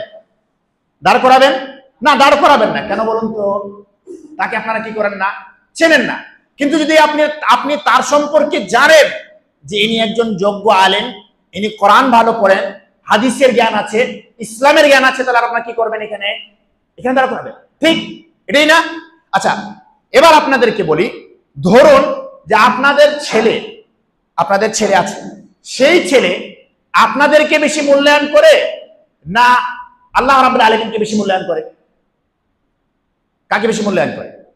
আপনার ছেলে আল্লাহ রাব্বুল আলামিনকে বেশি মূল্যায়ন করে না আল্লাহ আপনাকে বেশি মূল্যায়ন করে?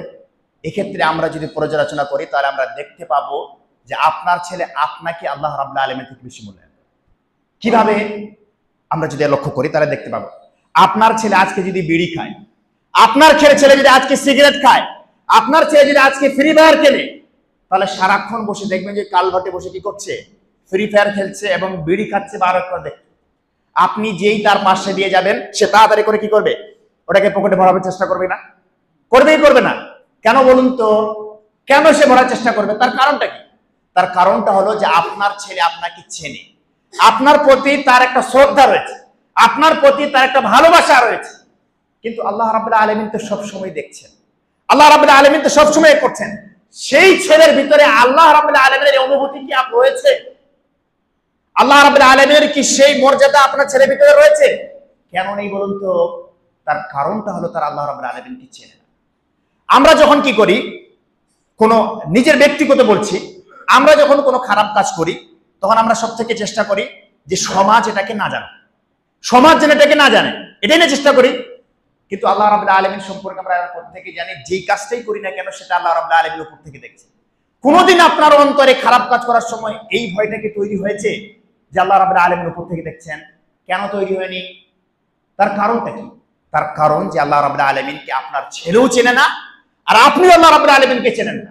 আপনি যদি আল্লাহ রাব্বুল আলামিনকে চিনতে পারতেন, আপনার ছেলেকে যদি আল্লাহর সঠিক জ্ঞান আপনি দিতে পারতেন, তাহলে আপনার ছেলে ওই কোনোদিন বিড়ি খাওয়ার পূর্বে, সিগারেট খাওয়ার পূর্বে সে অবশ্যই তার অন্তরে এই কথাটা জাগ্রত হতো যে আমার বাবা দেখুক না দেখুক, উপর থেকে গিয়ে দেখছেন, আল্লাহ রাব্বুল আলামিন আমাকে অবশ্যই দেখছেন, এটা জাগ্রত হতো।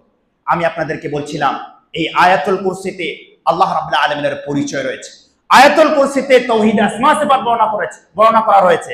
আর এই তাওহীদ আসমা সিফাত যতক্ষণ কোনো মানুষ জানতে পারবে না, ততক্ষণ পর্যন্ত মানুষের সঠিক জ্ঞান আল্লাহ রাব্বুল আলামিন সম্পর্কে কোনোদিন আসবে না। কোরআন কারীমে এই জন্য উলামা ইকরামদের সম্পর্কে বলা হয়েছে ইন্নামা ইয়াখশাল্লাহা মিন ইবাদিহিল উলামা, যে আল্লাহ রাব্বুল আলামিনকে দেখে সবথেকে বেশি কোনো মানুষ যদি ভীত সন্ত্রস্ত হয় তাহলে তারা কারা? উলামা ইকরামরা। উলামারাই সবথেকে বেশি ভীত সন্ত্রস্ত। কেন? তার কারণটা কি? তার কারণ আপনার থেকে সেই আলেম বেশি জানে যে আল্লাহ রাব্বুল আলামিন কে। আমি আপনাদেরকে বলতে চাচ্ছিলাম তাওহীদ আসমা সিফাত অত্যন্ত গুরুত্বপূর্ণ, অত্যন্ত ভাইটাল বিষয়। আপনি যদি আয়াতুল কুরসি পাঠ করেন, আয়াতুল কুরসি পড়েন, এর অর্থটা যদি আপনি জানেন, তাহলে আপনার সামনে স্পষ্ট হবে যে প্রত্যেকটা আয়াতে যে কথা আল্লাহ রাব্বুল আলামিন তুলে ধরেছেন সেটা হলো তাওহীদুল আসমা ওয়া সিফাত। আমি আপনাদেরকে রিকোয়েস্ট করব, অবশ্যই আগামী কালকের মধ্যে বা আজকে রাতে গিয়ে অবশ্যই অবশ্যই আয়াতুল কুরসির অর্থটা পড়বেন আর সেখানে অনুধাবন করবেন, দেখার চেষ্টা করবেন যে আল্লাহ রাব্বুল আলামিন কিভাবে সেখানে নিজের বড়ত্বের কথা এবং নিজের আসমা সিফাত, নিজের গুণাবলীর কথা উল্লেখ করেছেন। এটাতে আপনার অন্তর ভীত সন্তুষ্ট হবে, আপনি আল্লাহ রাব্বুল আলামিনের ভয়ে আরো আপনার অন্তরটা কেঁপে উঠবে। তাহলে আপনার সামনে আমি দ্বিতীয় যেটা কথা বললাম, প্রথমে বললাম যে তাওহীদে আসমা সিফাতের কারণে আল্লাহ রাব্বুল আলামিন, প্রথমে যেটা বললাম যে আয়াতুল কুরসি সবথেকে বড় আয়াত। দ্বিতীয় বললাম যে এই আয়াতে আল্লাহ রাব্বুল আলামিন তাওহীদুল আসমা সিফাতকে উল্লেখ করেছেন, তাওহীদুল আসমা সিফাতকে এখানে তুলে ধরেছেন।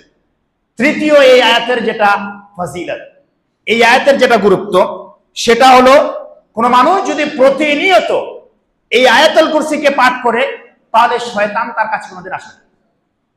আপনারা অনেকে অবজেকশন করেন না যে আমার শরীরটা আছে খারাপ খারাপ মনে হচ্ছে, অমুক রাস্তা দিয়ে আমি গেছি তো মনে হচ্ছে যে সেই জায়গাটা আমার ভয় ভয় করছিল। হ্যাঁ, বলে হয় না, এটা মনে হয় না যে আমরা এই রাস্তা দিয়ে গেলাম তো মনে হচ্ছে কি যে ভয় ভয় হচ্ছিল, এবং বাড়ি থেকে এসে মনে হচ্ছে গাটা ছমছম করছে, কোন রকম একটা মনে হচ্ছে যে আপনার গায়ে শিহরণ তৈরি হচ্ছে। আপনি বলেন যে আপনার ভয়, শয়তান মানে আমাকে ধরে নিয়েছে। আপনি যদি এরকম ওয়াসওয়াসা থেকে, এরকম শয়তানিয়ত থেকে বাঁচতে চান তাহলে প্রতিনিয়ত আয়াতুল কুরসি পাঠ করুন। দলিল কোথায়? আল্লাহ রাব্বুল আলামিন নবী করিম সাল্লাল্লাহু আলাইহি সাল্লামের, আল্লাহ রাব্বুল নবী তিনি বলেছেন যে নবী করিম সাল্লাল্লাহু আলাইহি ওয়াসাল্লাম তিনি একদা বলছেন এখানে যে বুখারী শরীফের হাদিস হযরত আবু হুরায়রা রাদিয়াল্লাহু আনহু থেকে বর্ণিত, তিনি বলেন ওয়াক্কালানি রাসূলুল্লাহ সাল্লাল্লাহু আলাইহি ওয়াসাল্লাম ইয়াহফাযু বিযাকাতির রমাদান। নবী করিম সাল্লাল্লাহু আলাইহি সাল্লামের প্রিয় সাহাবী হযরত আবু হুরায়রা রাদিয়াল্লাহু তাআলা আনহু, ঘটনা অনেকটা বড় কিন্তু আপনারা একটু মনোযোগ সহকারে শুনবেন কিভাবে এক মানুষ শয়তান থেকে পরিত্রাণ পায় আয়াতুল কুরসির মাধ্যমে। সে কথাটা এখানে হাদিসের মধ্যে নবী করিম সাল্লাল্লাহু আলাইহি ওয়াসাল্লাম তুলে ধরেছেন। হাদিস আবু হুরায়রা রাদিয়াল্লাহু থেকে, আবু হুরায়রা রাদিয়াল্লাহু তাআলা তিনি বলেন যে নবী করিম সাল্লাল্লাহু আলাইহি ওয়াসাল্লাম একদা আমাকে যাকাতুল ফিতর, তার যাকাতুল ফিতরের মাল সংরক্ষণ করার জন্য আমাকে দায়িত্বশীল করেন। আমি রাত্রিতে এসে যাকাতুল ফিতরের মাল সংরক্ষণ করছিলাম, ঠিক সেই সময় কোন একজন জনৈক ব্যক্তি বা কোন একজন মানুষ এসে আমার কাছে এসে বলে, বা সে যাকাতুল ফিতরের মালটা সে গ্রহণ করে নাই বা সেখান থেকে কিছুটা অংশ নিয়ে নেয়। আমি তার হাতটাকে ধরে নিই এবং তাকে জিজ্ঞাসা করি, তুমি এই মালটা কেন নিয়ে যাচ্ছ? তখন সেই ব্যক্তি বলে যে আমার বাড়িতে বড় অভাব, বাড়িতে কোনো খাবার নেই, এজন্য আমি কি করছি, এই মালটাকে নিয়ে যাচ্ছি। তখন আবু হুরায়রা রাদিয়াল্লাহু তাআলা বলছেন যে আমি সেখানে সংরক্ষণ করছিলাম, তার প্রতি আমার মায়া হলো, তার প্রতি আমার একটু অনুগ্রহ হলো, আমি তাকে কি করলাম, ছেড়ে দিলাম। নবী করিম সাল্লাল্লাহু আলাইহি সাল্লাম পরের দিন সকালে আবু হুরায়রা রাদিয়াল্লাহু তাআলা আনহুকে জিজ্ঞাসা করছেন, আবু হুরায়রা, গত রাত্রে তোমার সঙ্গে যে ব্যক্তির সাক্ষাৎ হয়েছিল তার সঙ্গে তুমি কিরূপ ব্যবহার করেছো? আবু হুরায়রা রাদিয়াল্লাহু তাআলা আনহু বলছেন যে আল্লাহর রাসূল, গত রাত্রে সে তো এসেছিল, সে যাকাতের মাল নিচ্ছিল, আমি তাকে বাধা দিয়েছিলাম, কিন্তু তিনি আমাকে বললেন যে আমার বাড়িতে খুব অভাব, অতএব কিছুটা মাল আমাকে দিন। আমি তার প্রতি একটু রহম করলাম আর আমি তাকে ছেড়ে দিলাম। নবী করিম সাল্লাল্লাহু আলাইহি সাল্লাম বললেন, আজকে আবার সেই ব্যক্তি আসবে, তুমি আবার আজকে লক্ষ্য রাখবে, দেখবে যে ঠিক ওই ব্যক্তি আসবে। ঠিক দেখা গেল আবু হুরায়রা রাদিয়াল্লাহু তাআলা আনহু দ্বিতীয় রাত্রে যখন তিনি পাহারা দিচ্ছেন, আবার ওই ব্যক্তি এসে উপস্থিত। সেই ব্যক্তি আবু হুরায়রা রাদিয়াল্লাহু তাআলা আনহুকে না বলে আবার তিনি কিছু যাকাতের মাল নিয়ে নিচ্ছিলেন। ওই সময় হযরত আবু হুরায়রা রাদিয়াল্লাহু তাআলা আনহু আবার তাকে ধরেন, আবার হযরত আবু হুরায়রা রাদিয়াল্লাহু তাআলা আনহুকে তিনি বলেন যে আমার বাড়িতে বড় অভাব, আজকে আমার বাড়িতে কোনো কিছু খাবার নেই, অতএব আজকেও আমাকে একটু ছেড়ে দিন। হযরত আবু হুরায়রা রাদিয়াল্লাহু তাআলা আনহু তারপরে আবার তার উপরে রহম করে তাকে ছেড়ে দিলেন। দ্বিতীয় দিনে আবার নবী করিম সাল্লাল্লাহু আলাইহি সাল্লাম জিজ্ঞাসা করলেন যে আবু হুরায়রা, তুমি তোমার ওই রাত্রির সাথীর সঙ্গে কিরূপ ব্যবহার করলে? আবু হুরায়রা রাদিয়াল্লাহু তাআলা বললেন, আল্লাহর রাসূল, কি বলবো, রাত্রিতে এসে কালকে যে বলেছিল আমার বাড়িতে খুব অভাব, সে বললো যে আজকে আমার বাড়িতে খাবার নেই, অতএব কিছুটা খাবার আজকে আমাকে দিন, আমি আর আসবো না, অতএব আমাকে ছেড়ে দিন। আমি তার উপরে একটু রহম করলাম, আমি ছেড়ে দিলাম। নবী করিম সাল্লাল্লাহু আলাইহি সাল্লাম আবার আবু হুরায়রা রাদিয়াল্লাহু তাআলাকে বললেন যে দেখো আজকেও রাত্রে আসবে, আজকেও রাত্রে আসবে। নবী করিম সাল্লাল্লাহু আলাইহি সাল্লামের এই কথা অনুযায়ী আবু হুরায়রা রাদিয়াল্লাহু তাআলা আনহু তিনি মোতায়েন হয়ে আছেন। দেখা গেল কি ঠিক ওই ব্যক্তি আবার এসে উপস্থিত হওয়ার সময় সে তখন কি করলো, ওইভাবে আবার মাল নেওয়ার চেষ্টা করলো। আবু হুরায়রা রাদিয়াল্লাহু তাআলা আবার তার হাতটা ধরে নেয়। এবার আবু হুরায়রা রাদিয়াল্লাহু তাআলা বলে যে তুমি প্রথম দিনে ফাঁকি দিয়েছো, দ্বিতীয় দিনে ফাঁকি দিয়েছো, আজকে আর ফাঁকি দেওয়ার কোনো জায়গা নেই, আজকে আর আমি তোমাকে ছেড়ে দিব না। কেন বলো তো? তুই প্রথম দিনে ফাঁকি দিয়েছো, আজকে দ্বিতীয় দিনে ফাঁকি দিয়েছো, আজকে আর ফাঁকি দেওয়ার কোনো জায়গা নেই। তখন ওই ব্যক্তিটি বলে যে আমি তোমাকে কিছু এমন কালেমা শেখাবো, আমি তোমাকে কিছু এমন কথা শেখাবো, তুমি যদি সে কথাটা শেখো তাহলে শয়তান তোমার কাছে কোনোদিন আসবে না, শয়তান তোমার কাছে আসবে না। এবার তখন ওই ব্যক্তিটি বলে যে তাহলে আমি তোমার সামনে সেই কথাটা বলবো। ওই ব্যক্তিটি বলে যে তুমি যদি রাত্রির সময় এই আয়াতুল কুরসিটা পাঠ করো তাহলে তোমার কাছে কোনোদিন আর শয়তান আসবে না। বুঝতে পারলেন এই আয়াতুল কুরসির ফজিলত? আয়াতুল কুরসি এখানে ওই ব্যক্তি শিক্ষা দিয়ে গেল যে যদি আয়াতুল কুরসি পাঠ করা হয় তাহলে কি হবে না, শয়তান আসবে না। পরের দিন আবার নবী করিম সাল্লাল্লাহু আলাইহি ওয়াসাল্লাম যখন জিজ্ঞাসা করলেন যে আবু হুরায়রা তুমি কি করলে ওই ব্যক্তির সঙ্গে, তখন আবু হুরায়রা রাদিয়াল্লাহু তাআলা বলছে আল্লাহ রাসূল ওই ব্যক্তিটি আমাকে বলল যে আমি তোমাকে কিছু এমন কালেমা শিখিয়ে যাচ্ছি, তুমি সেই কালেমাটা পাঠ করলে তোমার শয়তানে ধরবে না। তখন আবু হুরায়রা রাদিয়াল্লাহু তাআলা আনহুকে সম্বোধন করে নবী করিম সাল্লাল্লাহু আলাইহি ওয়াসাল্লাম বললেন যে আবু হুরায়রা তুমি জানো সেটি কে, ওই ব্যক্তি কে ছিল তুমি কি জানো? আবু হুরায়রা রাদিয়াল্লাহু তাআলা বলছেন না আমার তো জানা নেই। তখন নবী করিম সাল্লাল্লাহু আলাইহি ওয়াসাল্লাম বললেন যে ও ছিল শয়তানের রাজিম, ইবলিস শয়তান। বুঝতে পারলে ইবলিস শয়তান ছিল।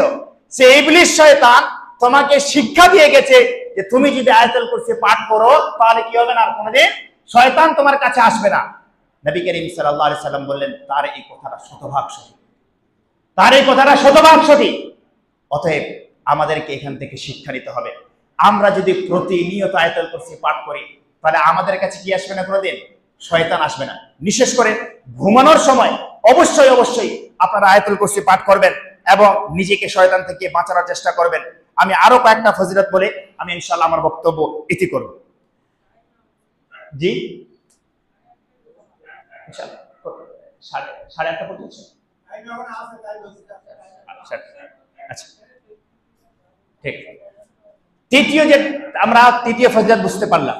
চতুর্থ ফজিলত হলো আমরা যদি আয়াতুল কুরসি পাঠ করি তাহলে আমরা আল্লাহ রাব্বুল আলামিনের তত্ত্বাবধানে চলে আসি। আয়াতুল কুরসি আমরা পাঠ করি তাহলে কি আর আমরা বললাম আল্লাহ রাব্বুল আলামিনের তত্ত্বাবধানে চলে আসবো। দলিল কোথায়? নবী করিম সাল্লাল্লাহু আলাইহি সাল্লামের সাহাবী হযরতে হাসান বিন আলী রাদিয়াল্লাহু আনহু থেকে বর্ণিত, তিনি বলেন নবী করিম সাল্লাল্লাহু আলাইহি ওয়াসাল্লাম বলেছেন মান ক্বারা আয়াতুল কুরসি ফি দুবুরিস সালাতিল মাকতুবাতি কানা ফি জিম্মাতিল্লাহি ইলা সালাতিল উখরা। হাদিস, নবী করিম সাল্লাল্লাহু আলাইহি ওয়াসাল্লাম বলেছেন কোন ব্যক্তি যদি আয়াতুল কুরসি প্রত্যেক ফরজ নামাজের পরে পাঠ করে, ফরজ নামাজ হচ্ছে 5 ওয়াক্ত নামাজ, প্রত্যেক ফরজ নামাজের পরে যদি আপনি আয়াতুল কুরসি পাঠ করেন তাহলে আপনি যদি ফজরে পড়েন তাহলে জোহর পর্যন্ত আল্লাহ রাব্বুল আলামিন আপনার হেফাজতের দায়িত্ব নেন। সুবহানাল্লাহ বলবেন না? আপনি যদি জোহরে পড়েন তাহলে আসর পর্যন্ত, ফজরে পড়লে জোহর পর্যন্ত, আপনি যদি জোহরে পড়েন তাহলে আসর পর্যন্ত আপনি আল্লাহ রাব্বুল আলামিনের দায়িত্বে চলে আসেন। আপনি যদি আসরে পড়েন তাহলে মাগরিব পর্যন্ত আপনি আল্লাহ রাব্বুল আলামিনের দায়িত্বে চলে আসলেন। অতএব বোঝা গেল যে আমরা যদি আয়াতুল কুরসি পাঠ করি তাহলে আমরা আল্লাহ রাব্বুল আলামিনের জিম্মায় চলে আসব। আপনার উপরে ক্ষতি করার কোনো আর চান্স নেই। আল্লাহ রাব্বুল আলামিন যদি আপনার দায়িত্ব নিয়ে নেন, আল্লাহ রাব্বুল আলামিন যদি আপনার দায়িত্ব তিনি আপনাকে দিয়ে দেন, গ্যারান্টি যে আপনার কোনো ক্ষতি হবে না, তাহলে পৃথিবীতে আর কারো দায়িত্ব না লাগবে? পৃথিবীতে কি আর কারো দায়িত্বের প্রয়োজন আছে? পৃথিবীতে কারো দায়িত্বের প্রয়োজন নেই। অতএব আপনাকে লক্ষ্য রাখতে হবে এই আয়াতটা, এই যে আয়াতুল কুরসি, এই আয়াতুল কুরসি আপনাকে অবশ্যই অবশ্যই চেষ্টা করতে হবে যে আমি অবশ্যই অবশ্যই ফরজ নামাজের পরে সেটা আমি পাঠ করব। সর্বশেষ আয়াতুল কুরসি সম্পর্কে যে ফজিলত পাওয়া যায় সেটা হলো আপনি যদি আয়াতুল কুরসি পাঠ করেন, খুব মনোযোগ সহকারে শুনবেন এবং খুব বড় ফজিলত, আপনি যদি প্রতি ওয়াক্তে, প্রতি 5 ওয়াক্তের নামাজের শেষে যদি আপনি আয়াতুল কুরসি পাঠ করেন তাহলে আল্লাহ রাব্বুল আলামিন আপনাকে জান্নাতের সার্টিফিকেট পৃথিবীতে দিবেন। আপনি যদি প্রতি ওয়াক্তে আয়াতুল কুরসি পাঠ করেন ফরজ নামাজের পরে তাহলে আল্লাহ রাব্বুল আলামিন আপনাকে জান্নাতের সার্টিফিকেট দিয়ে দিবেন। শুধুমাত্র মৃত্যুটা বাকি আছে, মৃত্যু হলেই আপনি জান্নাতে যাবেন। দলিল নবী করিম সাল্লাল্লাহু আলাইহি ওয়াসাল্লামের হাদিস। নবী করিম সাল্লাল্লাহু আলাইহি ওয়াসাল্লাম হযরতে আবু উমামা বাহিলি রাদিয়াল্লাহু আনহু থেকে বর্ণিত, তিনি বলেন যে নবী করিম সাল্লাল্লাহু আলাইহি ওয়াসাল্লাম বলেছেন মান ক্বারা আয়াতুল কুরসি ফি দুবুরি কুল্লি সালাতিন মাকতুবাতিন লাম ইয়ামনাহু দুখুলাল জান্নাতি ইল্লা আল মাউত।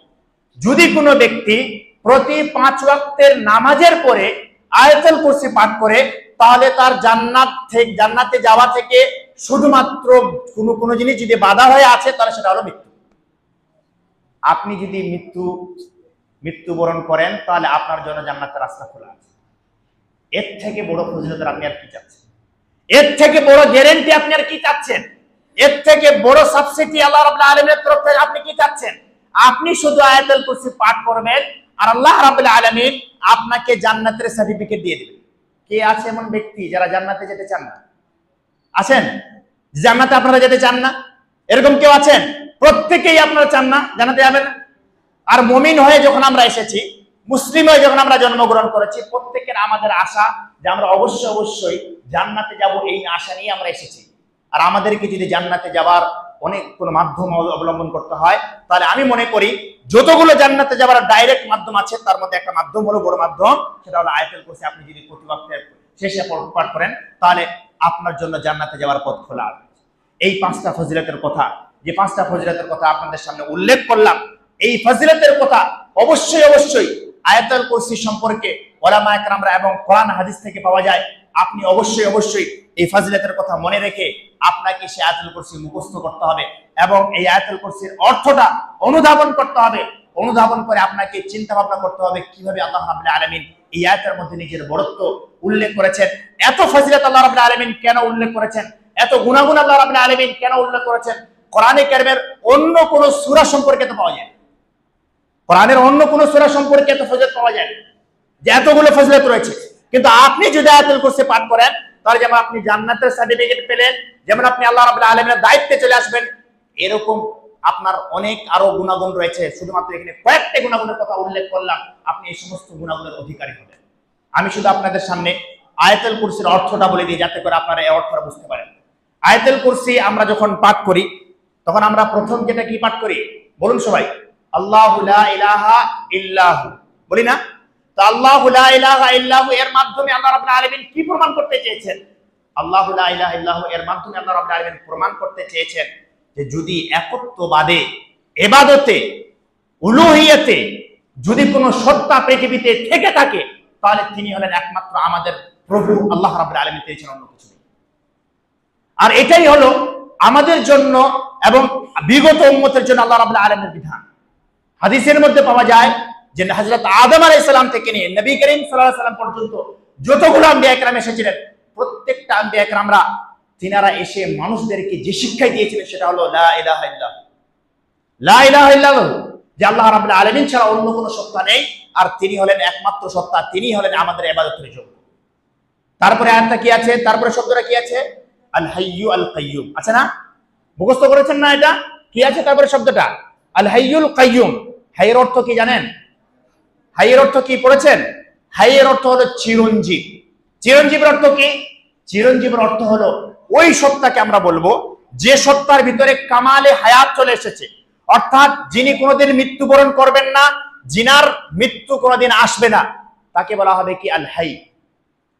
ওলামায়ে কেরামরা, আমি গত দিনে পড়াচ্ছিলাম এখানে তাফসীর ইবনে কাসির এবং আরো অন্যান্য ওলামায়ে কেরামরা, ইমাম ইবনে কাসির এবং ইমাম তাবারি রাহিমাহুল্লাহ এই আয়াতের ব্যাখ্যা করতে গিয়ে, এই টুকরোটার হাই ব্যাখ্যা করতে গিয়ে তিনারা বলেন যে যখন কোন মানুষের ভিতরে এই হাই সিফাত চলে আসবে, কোন জাতের ভিতরে হাই সিফাত চলে আসবে, তার পৃথিবীতে আর কোন সিফাতের প্রয়োজন নেই। কেউ যদি চিরঞ্জীব হয় তাহলে মানুষ কারো পরোয়া করবে না, কারো তোয়াক্কা করবে না। আর এই জন্য এই সিফাত আল্লাহ রাব্বুল আলামিন মানুষকে দেননি। চিরঞ্জীব হওয়ার সিফাত আল্লাহ রাব্বুল আলামিন মানুষকে দেননি। কোন মানুষ সর্বদা এই পৃথিবীতে বেঁচে থাকার জন্য আসেনি। তাহলে আল্লাহ রাব্বুল আলামিনের এই যে অর্থ আল হাই, তার অর্থ হলো কি? চিরঞ্জীব। তারপরে আল্লাহ রাব্বুল আলামিন বলেছেন আল কাইয়্যুম। কাইয়্যুমের অর্থ কি? কাইয়্যুমের অর্থ হলো, সেটা আমি 3টা মিনিট, শুধু এটা করে অসুবিধা হবে কি? 3টা মিনিট শুধু এটা তরজমা করে আমি শেষ করে দিচ্ছি, ঠিক আছে? কাইয়্যুম যেটা বলা হয়েছে, না, কাইয়্যুম যেটা বলা হচ্ছে, সে কাইয়্যুমের অর্থ হলো রক্ষণাবেক্ষণশীল। রক্ষণাবেক্ষণশীলের অর্থ হলো যে আল্লাহ রাব্বুল আলামিন যেমন তিনি নিজের রক্ষা করেন, ঠিক এভাবে পৃথিবীতে প্রত্যেকটা মাখলুকাতের যাই পৃথিবীতে রয়েছে প্রত্যেকটা মাখলুকাতের আল্লাহ রাব্বুল আলামিন রক্ষণাবেক্ষণ করেন। অতএব আমি আপনাদেরকে বলবো এই যে আয়াতুল কুরসি, যে আয়াতুল কুরসির অর্থ এবং ভাবার্থ আপনাদেরকে জানা উচিত এবং আপনাদেরকে বোঝা উচিত। আপনাদের সামনে আয়াতুল কুরসির এই কয়েকটা ফজিলতের হাদিস বলে আপনাদেরকে আমি বোঝাতে চাইলাম। এই আয়াত হলো আপনাদের জন্য অতীব গুরুত্বপূর্ণ। এই আয়াত আপনাকে মুখস্থ করতে হবে। আল্লাহ রাব্বুল আলামিন এই আয়াতের মর্যাদার দিক থেকে অনেক উঁচু পর্যায়ে রেখেছেন। এই আয়াতকে আল্লাহ রাব্বুল আলামিন অনেক মর্যাদা দান করেছেন এবং এর ফজিলতের মধ্যে অনেক ফজিলতের কথা আপনাদের সামনে আমি তুলে ধরলাম। আশা করি আপনারা আমার এই বক্তব্যের মাধ্যমে উপকৃত হবেন এবং নিজে আয়াতুল কুরসি মুখস্থ করবেন, নিজের পরিবারকে আপনারা আয়াতুল কুরসি মুখস্থ করার প্রতি তাগিদ দিবেন, নিজের ছেলেপেলেদেরকে আপনারা আয়াতুল কুরসি মুখস্থ করাবেন এবং এর অর্থটা অবশ্যই আপনারা চিন্তা ভাবনা করবেন। পরিশেষে আমি আল্লাহর আমার কাছে দোয়া করি, আল্লাহ রাব্বুল আলামিন যেন আমাদের সকলকে কোরআনে কারীম সঠিকভাবে বুঝার তৌফিক দান করেন, আমরা সকলে বলি আমিন। আল্লাহ রাব্বুল আলামিন যেন আমাদের সকলকে ইসলামকে ভালো করে বুঝিয়ে তার উপরে আমল করার তৌফিক দান করেন, সকলে বলি আমিন। আল্লাহ রাব্বুল আলামিন যেন আমাদের সকলকে